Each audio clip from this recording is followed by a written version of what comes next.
জয় সনাতনী ভক্তরা, আরও একটি নতুন ভিডিওতে স্বাগত। হনুমানজি হলেন পরম রাম ভক্ত।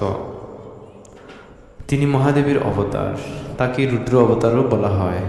হনুমানজির পিতা হলেন কেশরী, মায়ের নাম অঞ্জনা। অঞ্জনা দেবী পূর্বজন্মে স্বর্গের এক অপ্সরা ছিলেন। চঞ্চল স্বভাবের জন্য ঋষি দুর্বাসার শাপে তিনি পৃথিবীতে বানরকুলে জন্ম নেন।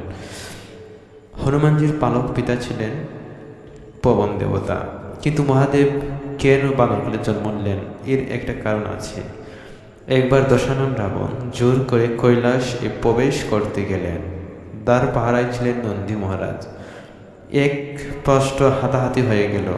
রাবণ নন্দীকে দেখে পশু মানুষ বলে উপহাস করাতে নন্দী রেখে রাবণকে অভিশাপ দিলেন, নর বানর এর হাতেই তোর ধ্বংস। তাই বানরকুলে মহাদেব ছাড়া অন্যান্য দেবতার জন্ম নিলেন বানর রূপে। শ্রীপতি জনার্দন জন্ম নিলেন দশরথ রাজার গড়ে রামরূপে। তিনি ছিলেন নররূপে নারায়ণ। হনুমানজি ছিলেন ছোট বেলায় খুব চঞ্চল। গাছের ফলমূল আর পাকতে হতো না। স্বয়ং বিশ্ব পিতা মহাদেব মায়ের কুল পেয়ে হয়ে গেলেন সাধারণ এক বানর শিশুর মতোই। যেমন ভগবান বিষ্ণু যশোদা গৃহে নানারকম দুষ্টমি মাখন চুরি করে বেড়াতেন, যশোদা দেবীকে শুনতে হতো নালিশ। মায়ের কুল এমনই ভগবান আত্মহারা হয়ে যান। চঞ্চলতা এমন পর্যায়ে গেল, একদিন হনুমান সূর্যকে ফল ভেবে খেতে গেলেন। আকাশে ভ্রমণের বিদ্যা হনুমানজি পবন দেবতার থেকেই পেয়েছিলেন।